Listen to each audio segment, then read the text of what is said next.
One day, you will close your eyes for the last time. Your body will shut down. Your final breath leaves your lungs. Your heart beats once more, and then stops. A deep coldness starts at your toes and slowly creeps upward, spreading through your entire body.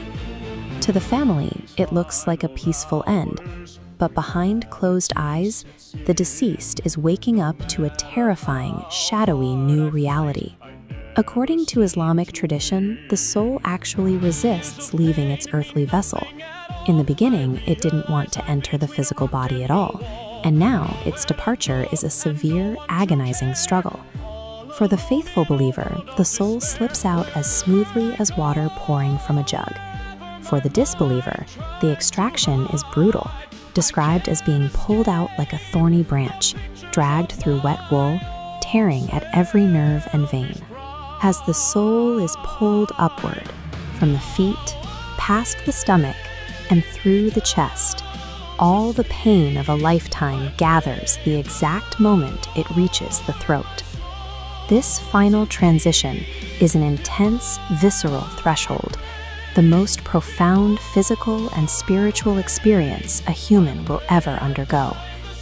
Right in the middle of this agonizing struggle, a dark entity arrives at the bedside.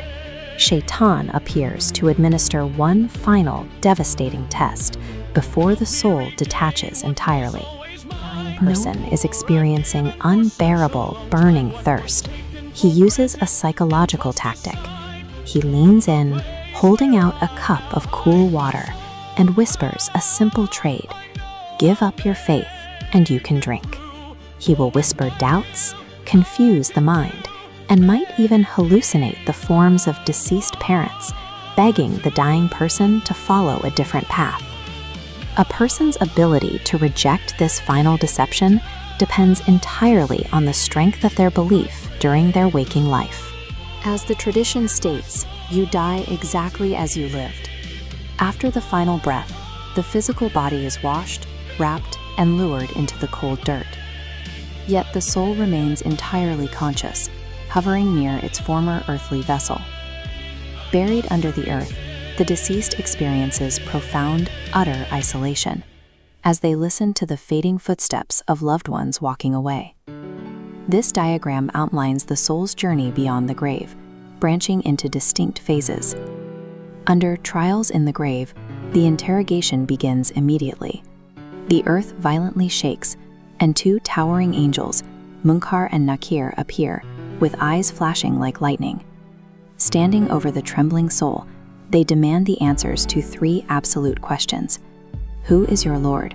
What is your religion? And who is your prophet? Within the silence of the earth, memorized words fail. The soul must rely entirely on the weight and sincerity of its deeds to answer the angels. This transitional corridor, a vast waiting room bridging the physical world and the Day of Judgment, is known as Barzakh. Inside this mysterious realm, abstract earthly deeds transform into physical reality.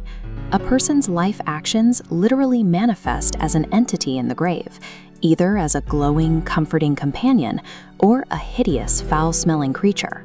For the successful, faithful soul, the narrow, suffocating dirt walls of the grave physically expand outward, stretching as far as the eye can see, transforms into a vast, brightly lit garden, complete with a viewing window directly into paradise. But for the one who fails the interrogation, the surrounding earth violently tightens inward without mercy, crushing their bones together in total darkness.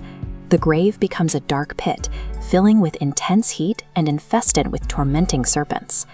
The 6-foot dirt tomb we see on the surface is an illusion to the living. The true reality is a custom-built, inescapable dimension of either absolute peace or endless terror. Yet existence in Barzakh is highly active. Righteous souls recognize and interact with other deceased believers, gathering together like birds sitting on the same branch. When a new soul arrives, they are eagerly surrounded by deceased family members. These relatives ask for updates about the living world, wondering who got married, who had children, and how their descendants are doing. The first 40 days are a highly sensitive transition period. The soul is desperately adjusting to its new environment and the rapid flow of time. The bond between people remains intact across this invisible dimensional veil, proving that those in Barzakh remain part of the family story. This is where the living have profound power. Earthly prayers, reciting chapters like Surah al-Mulk, and offering charity arrive in Barzakh as immediate physical relief. The fundamental problem of death is finality. Once a person takes their last breath, their personal book of deeds is permanently closed. They can no longer pray, fast, or generate good deeds for themselves. Specific pathways circumvent the finality of the ledger, allowing mercy to flow continuously from the physical world. 3 doors of salvation remain open: ongoing charity, beneficial knowledge left behind, and a righteous child who prays for them. When the living perform these actions, the rewards arrive in Barzakh like wrapped gifts. The deceased rejoice in their graves, boasting to the other souls that they have not been forgotten. The way we live today dictates our reality tomorrow. Our daily actions are the only currency we can send ahead to the ones waiting for us in the dark. That would last an eternity. The parallel